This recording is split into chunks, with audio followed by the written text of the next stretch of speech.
Salam aleikum, jam e sprovuar me sihr.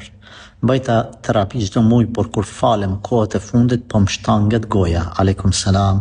E lut Allahun Zotin e Arshit që të shëroj, të t'jap shërim pas të cilit kur nuk ki me usmuma. O Zot shëroje, o Zot shëroje, o Zot shëroje, ka ploj me rahmetin tënd në dunja dhe në ahiret. Këtë sprov mundsoja që ta kaloj dhe zaventsoja me diçka më të hajret. Allahumma amin. Vazhdo mos u ndal. Vazhdo mos u ndal. Falë namazin. Shtangja e gojës në kupton se ka efekt.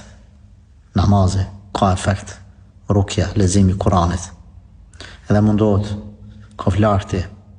Audhu billahi gjini shejtani me të pengu sa ma shumë që mos me mujt ti me i kry adhurimet e me elona të rahat. Dhe më thonë, është të i pengu, është të e vunë siklet, namazivet, Kuranit. Kjo në kupton se është duke u dobësu çdo ditë, derisa ta ka shru Allahu që me u shëru prej ti. Allahu të shëroft, Allahu të shëroft. Amin.